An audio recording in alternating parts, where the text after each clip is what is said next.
Hey everybody, thank you so much for clicking on this video. Today we're gonna do something a little bit different and we're gonna clean up the apartment, cook dinner, tidy up, and gab. Specifically, I posted on my community post page, what do you wanna ask me? Anything, fitness, health, nutrition, workouts, goal setting. The world is your oyster, or I guess I am your oyster. I do kind of look like an egg today because it is hair washing day. I've done 2 workouts. I'm a little stinky. It's painting the most beautiful picture of what's going on here, but this is gonna be a very chill, put me on as you're doing your own thing. You don't necessarily need to watch because the apartment's a little bit of a mess right now. And we're just gonna kind of rapid fire some of these questions as I tidy things up. So before that, let's set the mood. This is Harry and Barry. Ooh, vanilla candle from Aldi. This shit lasts forever. Highly recommend.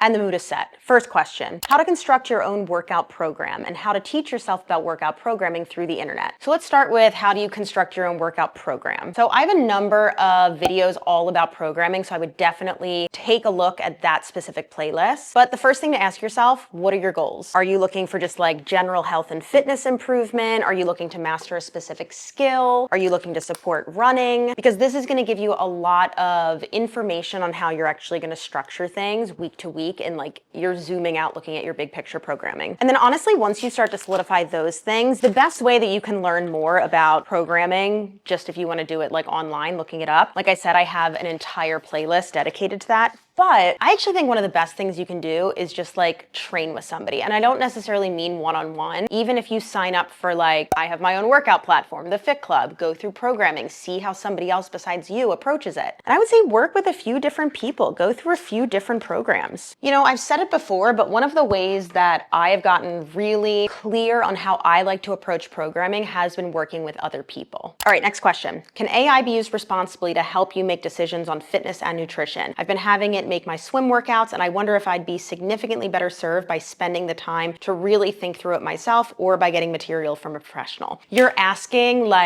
a hater of AI, but let me try and be a little more neutral on this. I think if oh, I'm so small over here. So I think in general, going the free route is an option if you don't have the money to spend on actually working with someone or purchasing a program. I would imagine there is probably free content online that you could utilize to help give you a little bit more clarity on, how to program these workouts. But obviously I'm also going to be a proponent of if you have the funds, paying somebody to help you or paying for a program for the masses. But I'm also aware that not everybody has the financial means to do that. Moving more into thinking of AI and using that as free programming advice, I think it's just a slippery slope. I mean, there's so many different ways we can look at this. First and foremost, AI is not, it's just pulling stuff from the internet. So it's not always going to be 100% helpful or accurate or true. Number 2, obviously, I think that we're really pushing toward AI replacing a lot of jobs, and that's not great for the economy. It's not great for people. So I think if you have the means to support people,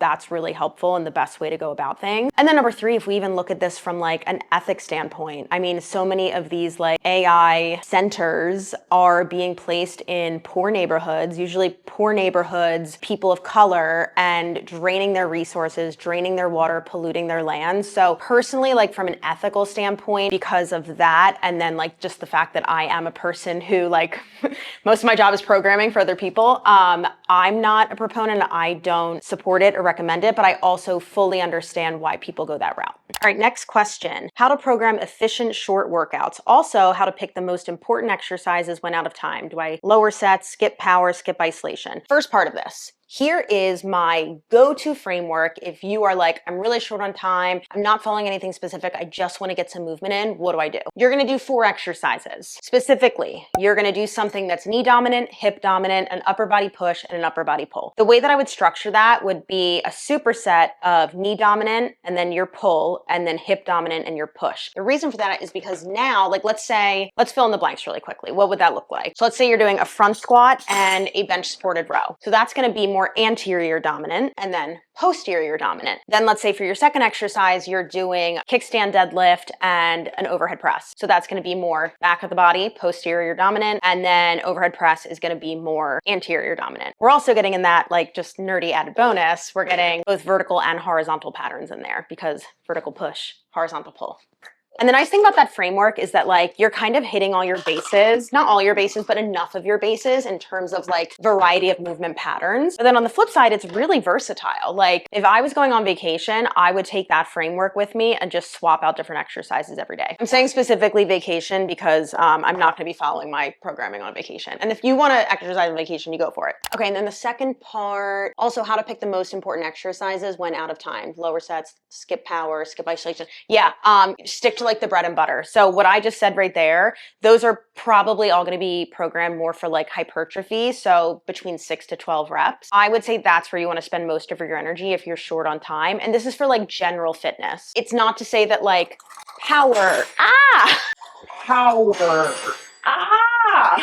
it's not to say that like power or accessory stuff is not important, but I think when you're short on time, sticking to the big stuff. What are things that you can load up, multi-joint movements to get the best bang for your buck? Like that's where you're gonna get the most change. Next question. How do I know if I'm eating too much or too little to gain muscle? If I'm being honest, like without knowing anything about you, a lot of this is going to be trial and error because you're gonna wanna be eating at least at maintenance to actually pack on some muscle mass, because you do want to be eating at least at maintenance to build some muscle. You can't build out of nothing. So I'm going to leave it linked below. Precision Nutrition has an excellent like free guide on how to determine how many calories you should be eating based on your specific goals. So obviously it's an estimate, like it doesn't know you, it doesn't know your BMR, your activity level to a T and what you're exerting and taking in, but it's a really good estimate and I find that it's better than something like MyFitnessPal. Next question. I have some hypermobility issues and have to be careful with my knees. Knee patella tracking. So that's the kneecap. Are there other ways to strengthen my legs at home without squats or lunges, at least until I have a certain level of strength and lose some weight? So first and foremost, I would say working with a physical therapist, if you have access to one, is going to be the best option for you because obviously you have some limiting factors here. That being said, if you were my client, I wouldn't immediately go, cool, squats and lunges are off the table. I would say, cool, let's identify the range of motion at the knee that you can safely control. Let's identify the load that we can then put on the body for squats and lunges that you can control. Let's identify how much stability you need for squats and lunges with your current strength level. You know, a really solid option is like starting with a box squat, starting body weight if you have to. For lunges, putting, you know, a large step or some yoga blocks under the knee, and maybe you go to split squats instead. I'm making a lot of noise over here. Maybe you hold on to something for support. There's going to be a lot of different options, again, depending on your specific scenario, but there's going to be a lot of great options in terms of isometrics and accessory work that can help strengthen that knee and provide proper tracking for the patella. Because I would just push back to anybody who has told you you can't squat and you can't lunge. I would then push back, well, how are you walking? How are you getting up and down off of the toilet? How are you going up and down the stairs? Because you're doing those things in day-to-day life. So let's figure out a way that we can bring some of that movement into our training safely. Next question, how do you get into kettlebell skills? Ooh, you start doing them. No, but really, I would say start following either a program or a person who utilizes a lot of kettlebell work. Unfortunately, there's not a lot of great like free kettlebell follow along workouts on YouTube. I'm not even lying to you. I cannot think of one person. This is such shade, but I honestly can't think of a single creator who puts out free follow along workouts online that actually has good technique. I'm sorry. So honestly, I think one of the best things to do is follow some leaders in the industry. I'll name a few and I'll link them below. I got my kettlebell certification through Sam Chacha, but she provides a lot of free, more short form content. And Sam is the founder of Bell Mechanics. Hunter Krein is another one. One of the ways that I got really, really good with my technique was doing his Savage Athlete program because it's a lot of kettlebell skills, but I would definitely give him a follow. Those are two of the big ones and people that I've actually worked with. So that's where I'm going to put my recommendations. But yeah, the best way to do it is like jump into a program if you can with somebody who's certified and has good technique. And if you don't know if someone has good technique, send them my way and I'll tell you. Next question. What is your favorite lift or exercise right now? Mine is bench press currently. Okay, I have two. One of them is bench press. I actually always love benching, which is funny because it's not a very strong lift for me. I I've been benching for years now. I just finally hit 95 pounds, which granted, I'm like 5 feet tall. So like, give me a little bit of credit there. And like for general like health and fitness, that's fantastic. Compared to a lot of like the trainers that I work alongside, it's pretty dinky weight. But you know, it's not about comparison. It is about what brings you joy. And what brings me joy is bench pressing moderate weight over my face. So that's one that I've been loving. But the other exercise that is new in my program is a walking kickstand deadlift. So like a walking lunge, but it's a kickstand deadlift, obviously context. But ooh, it has just felt so good on my hips. And it's one that I've like been really surprised at how much I can load up, which has been fun. Okay, next question. I'm 62 and slowly gaining weight. What can I eat for breakfast that has a lot of protein in it? You know, I'm not a big fan of just like giving people a list of things to eat because everyone's gonna have different likes, different dislikes, different cultures, different palates. So I will say I do have a number of like what I eat in a day or in a week videos for inspiration. So you can go back and watch those. But here's what I do with my clients. I'm actually gonna ask them first, what do you have for breakfast now? And I'm gonna ask them to give me like, you know, their kind of go-to rotation. What are they typically eating? And then we're gonna brainstorm together. How can we add some protein to that? A really easy example would be, let's say you have Greek yogurt for breakfast with some fruit. Well, Greek yogurt is definitely going to already be a little higher in protein, depending on the brand, maybe like 12 to 20 grams for a serving. Can we put some protein powder in there? Mix that guy in. Can we get a little bit of peanut butter on top if that's, you know, within your goals? Or do we want to add some type of seed in there that has a little bit higher protein content? So really thinking of these ways to change up the breakfast that we're already having rather than me just like throwing things your way that you would never eat. Again, I think getting inspiration from other people is really helpful, but that's how I would approach it with one of my clients. Next question, what to do if you are never sore after a workout? Reevaluate your program. So a good rule of thumb with soreness is that you want to be sore sometimes, but not sore all of the time. If you're always sore, it's probably a good sign that you're overtraining or your volume is a little too high. If you're never sore, it probably says that you're not pushing hard enough in your workout. So an easy solution would be to actually look at the workout. If you want to send it over to me, I'm happy to take a peek, but it might just be that like you're not pushing hard enough. So maybe that means reps are too low or weight is too low or sets are too low. Something's too low. We're never, ever, ever, ever sore. We're not necessarily moving the needle forward in terms of the adaptation that we want. By the way, quick pause for dinner. We are doing a little tricolor tortellini, leftover ground turkey because I made way too much. Some peas, literally just because they're in the freezer and I need to get rid of them. And then I have like a sauce somewhere I'm gonna put with it. This is my slop meal because Kevin's not home, he's out working. Next question, now that you are running regularly and racing, do you feel more excited about it as an activity and exercise and think you will continue to run well into the future?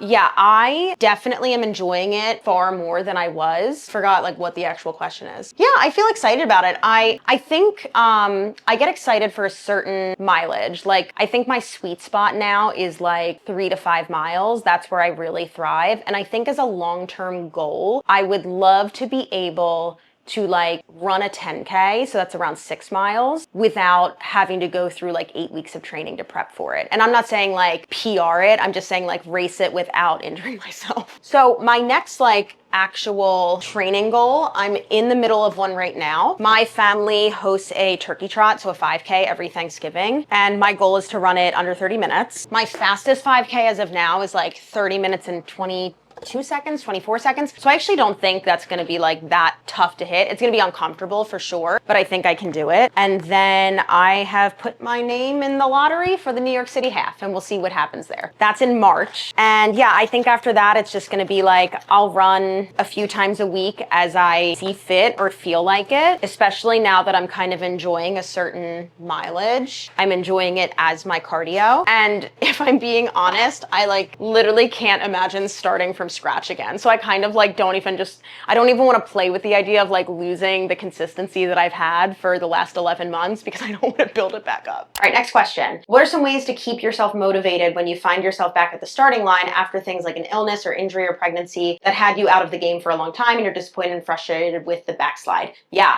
I've talked about this here and there in different videos. I would say the number one thing is to shift the focus from I need to get back to where I was before and instead find entry points that are enjoyable, because if you enjoy something, you are far more likely to stay consistent with it. And the key to motivation is actually taking action. So if you can take action because you're excited and that keeps you consistent, motivation. It's not the perfect response for sure, but you know, I think a lot of times we get really bogged down with like optimal, we have to push all the time. And we're going to go through different seasons and phases of life, whether that's an injury, whether that's, you know, busyness, whether it's pregnancy. And I think it's really important to like meet yourself where you're at, but also understand like the big picture. What home workouts would you recommend for someone that has done no weight training at all?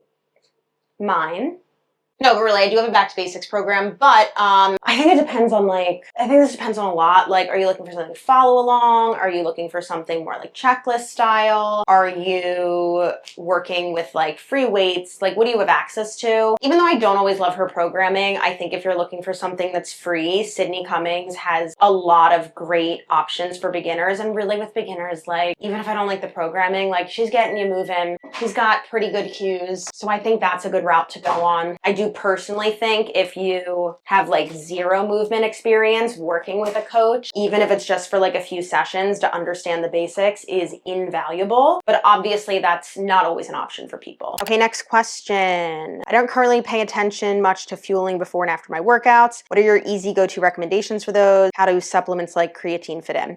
Kind of the same answer about like, I'm not just gonna give you ideas of what to eat, but I will explain to you like what you're kind of looking for. So pre-workout, you want to make sure that you have some carbs in your system. Carbs are going to be your body's main and preferred source of energy. And then post-workout, we just kind of want to make sure, I was like, where's my plate? It's up here. Post-workout, we want to make sure that we're not only replenishing those carbs, but especially if it is post-lift, we want to make sure that we are also getting in some protein because protein is going to really help with your muscle development. In terms of creatine, I actually just made a whole video all about creatine, but when you take it really doesn't matter. What I typically do is if I worked out that day, I'll take it right after my workout. Otherwise, I'm going to take it with my biggest meal of the day. But I know a lot of people in the comments of that video were like, I just take it with my coffee in the morning and call it a day. And that's fantastic. It's not necessarily important when you take it. It's just making sure that you do. Hi, baby. Zoe. Zoe, come here. Can you say hi? Come here, mama. Oh, such a pretty girl. Such a pretty girl. Everyone loves you. Okay, wow, lovely setup. We're gonna both eat dinner and then we'll come back to the dishes and we'll finish out these questions. We're back. I feel like, hold on, this lighting is insane. It's almost just like too much. Like I should just be darker. Okay, that's better. That was dramatic. Oh my God, I feel like SpongeBob, when he's like in Sandy's house and he's like, water.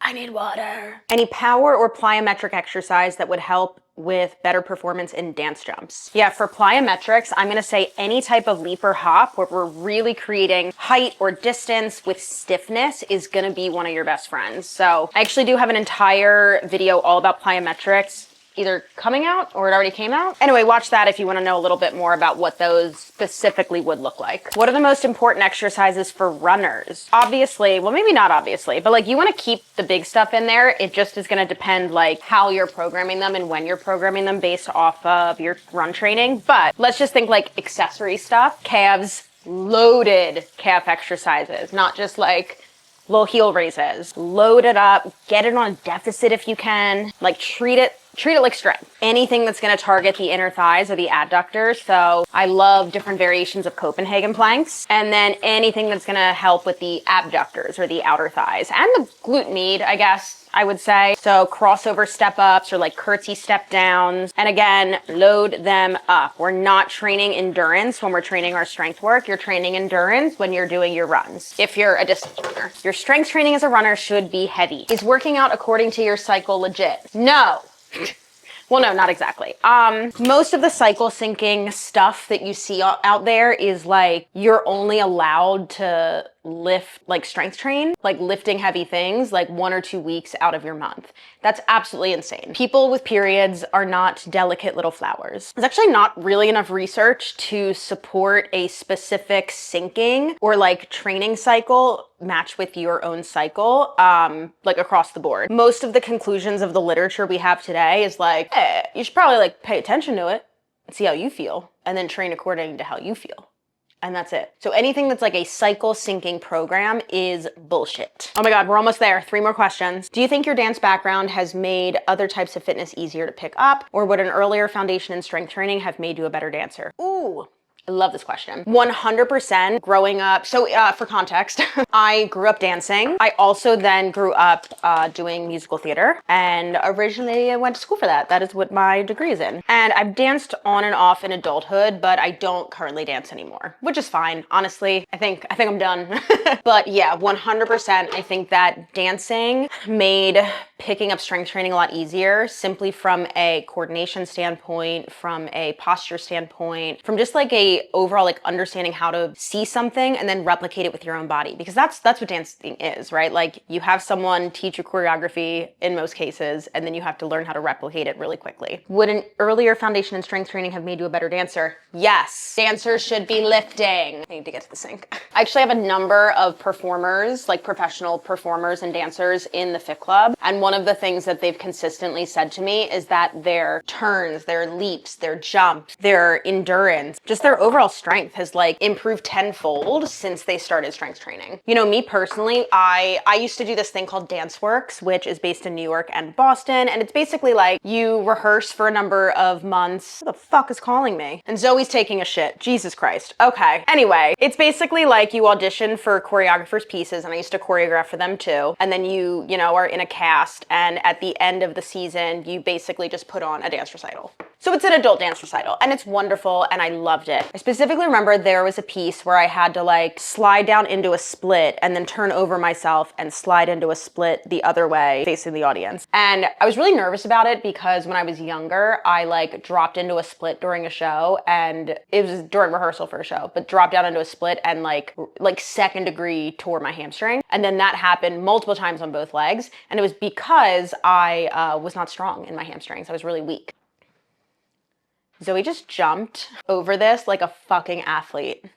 My daughter. If you have stronger muscles, they're less likely to break under force and at length. One of the things that I was so impressed with when trying splits for the first time since I had actually started strength training was merely the fact that like, I, after just like a tiny bit of time stretching into that position, could get back into it, but B, felt strong down there. So anyway, dancers should be lifting. Okay, next question. Thoughts on reformer Pilates? I do strength training, but thought reformer Pilates might help with my posture. Reformer Pilates is fucking awesome. I love the fact that we can get some external load on the body. That being said, it does not replace strength training. I think I talked about this actually in the TikTok roundup this month, but Pilates does not replace strength training, even if you are doing something with external resistance, like working on a reformer or a chair, simply because it's not programmed the same way. We have to remember that like, just because you're moving external weight on your person, you can program that in 1,000 different ways. And traditionally, Pilates is programmed a little bit more from like a strength endurance standpoint. So lots of time under tension, high rep, low rest time. And that's a different adaptation than say if you were deadlifting for 3 reps really heavy. I'm not saying that one adaptation is better than the other. It is just different. In terms of utilizing reformer or any type of Pilates for improving your posture, yeah, it's going to have traditionally, again, like everyone's going to program differently, but traditionally Pilates is going to have a lot of emphasis on core, on the posterior chain, holding yourself up, utilizing your body weight. So I think it's a great addition, but again, it does not replace strength training. Oh my God, last question. What are your personal favorite high volume, low calorie meals for being in a calorie deficit? How would you go about putting a meal like this together? Okay, this is the one time I'm going to give a specific recommendation, a big ass salad. If you've been here a while, you knew it was coming. So a big ass salad is whatever your heart desires, but I'm gonna give you the formula right here. You're gonna start with your base of choice. I'm partial to romaine simply because it's really diverse, but you can go crazy. But we wanna have the base of a green. Then we wanna get in either a half cup or a cupped hand, however you like to measure things, of a carb. My go-to is some type of rice or grain, but if you're going more like a harvest, we are in the fall type of vibe, you could also go for something like a roasted potato. Then we wanna get in 1 to 2 servings of a protein. I usually do like a half cup. That's going to be a serving, or the size of your palm. Any protein that you want here. Again, a big ass salad. The reason I like it is because it's really diverse. And then we get some of our fun stuff in terms of additional veggies. I love a grape tomato. I love a sweet pepper. I love a cucumber. But again, this is really going to depend on like what type of salad you're building out. And then you get your fat, which is usually I'm going to put on 2 fats. I'm going to put cheese because salad is not complete without cheese. And then your dressing of choice. The reason I love a big ass salad is because it's going to be really high volume, really high density. So it's going to fill you up. It's going to take you a long time to eat it. But calorically, it's not going to put nearly as big of a dent in your day as other meals. Thank you guys for hanging out with me. This actually made like tidying up the apartment and cooking a meal much more enjoyable. So if you have any additional questions, I'd love to hear about them down in the comments below. Make sure you hit that subscribe button so you don't miss out on future videos, and I'll see you in the next one.